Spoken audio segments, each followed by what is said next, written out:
So unless you've been living under a rock, then you would have heard that about 2 days ago, the U.S. decided to just invade a sovereign country, Venezuela, and basically kidnap their president and his first lady. As simple as that. Trump is up and say, "We want the oil.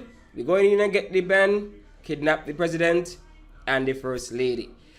And so the world has been reacting to what has happened. Many have had strong rejections of this, strong condemnations of this action by the US. And others have had more, let's wait and see, more tepid response, or a tepid response to this nonsense. Right? The UK, you had Keir Starmer just say, let's wait and see what happens, but international rules should be followed, but let's just wait and see, no condemnation of Trump in any way, shape, or form.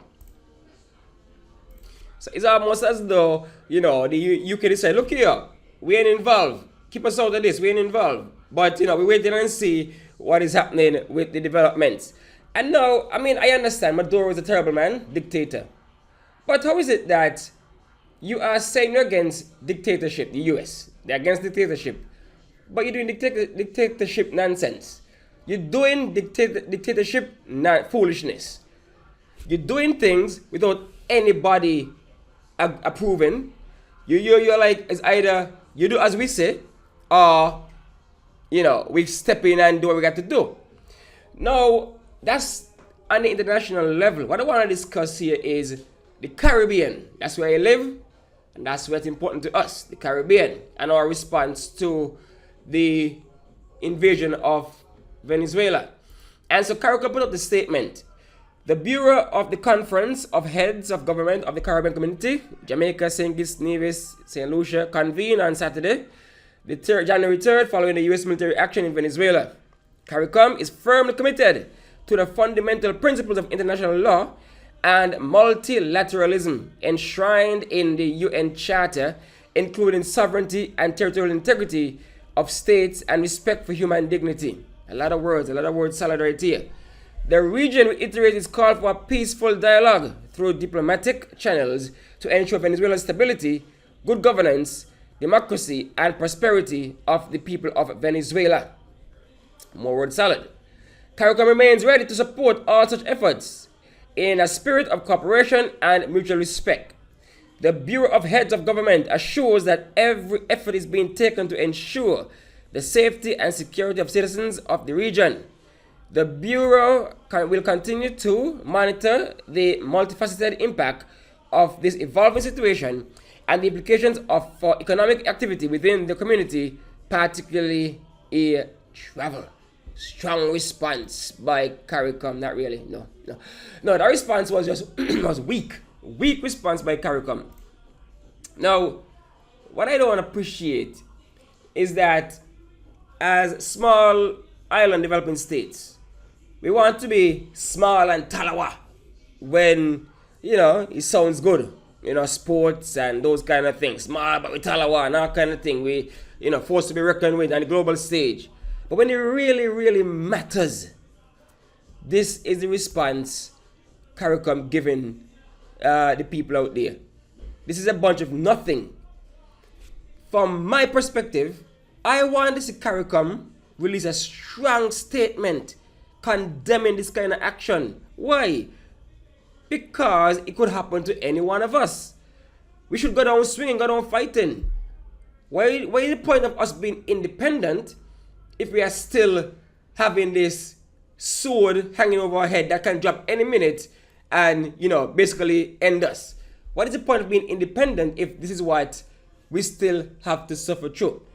Now, one of the most troubling things about what happened with Trump was he decided to invoke the Monroe Doctrine.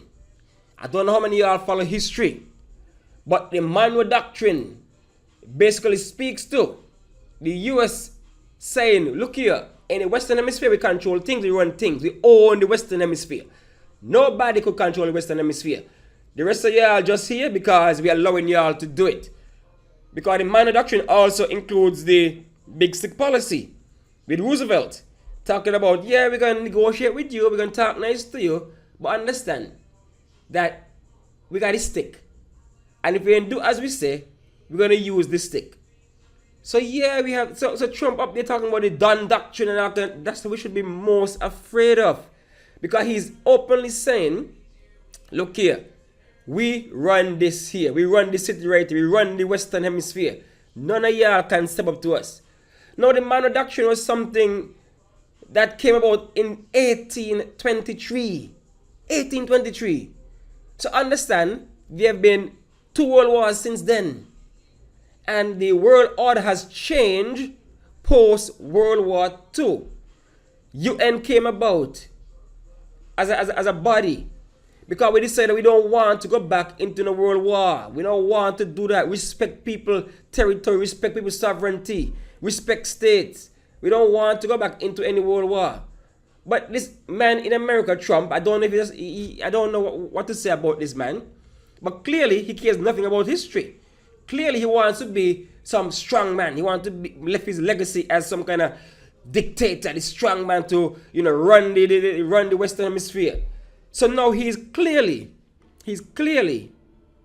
in the camp of spheres of influence, where he don't mind Russia the way you have to do up there in Europe. I ain't taking you on. China, do what you got to do over there in Asia. I ain't taking you on. We over here in the West, USA, we're gonna run this thing. Nobody get involved. No European countries get involved. We're gonna run this thing.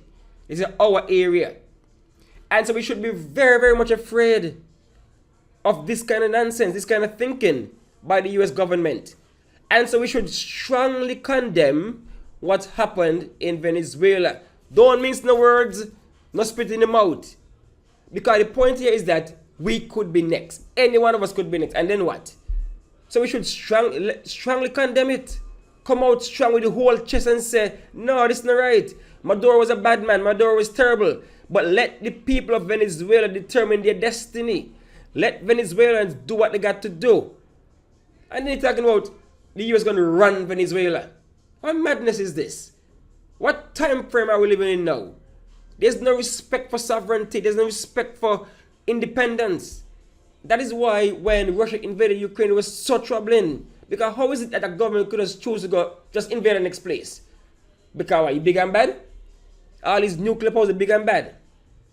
But we as a Caribbean, as Caricom, we need to go down with it. We need to come up stronger than this man. We need to come up stronger than this statement here. This statement ain't saying nothing.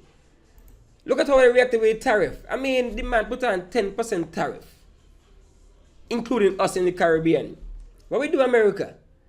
We have a trade deficit with America. We import more than we export to the United States. There's no reason for them to put a 10% tariff on us. What should have happened though? We should have put on tariff on some of their stuff, because that is what's killing some of our local industries. There's wiggle room for tariff being increased on certain things, but it has to be done within the stipulated rules set out by the World Trade Organization. There's room for it. But we as a Caribbean people, we decide, okay, no, we ain't putting on a tariff, especially St. Kitts. We ain't putting on a tariff on certain things. Got them killing our local industries. Now, what is very frustrating is that, well, I could speak for St. Kitts, Kittitians. We as a people, we are very, very passive. Very, very passive. I have seen some of my people taking licks from the government and refuse to talk. Just very passive. Some of them might post things on Facebook. Some people coming behind saying, hey, you should say this, you should say that. And I'm like, well, you don't say it. Right? Why don't you say it? We're too passive. Look at this picture right here. Right? Look at this picture. This kind of say a lot, right? Because here's our Prime Minister, the new chairman of Caricom, and he's trying with Trump. Trump has nothing good to say or to do with the Caribbean, with Caricom. He just feels as though, he and Marco Rubio feel as though this is the West and we own it and we're going to run it. Marco Rubio's parents fled Cuba because of dictatorship. But yet, look at that, the irony.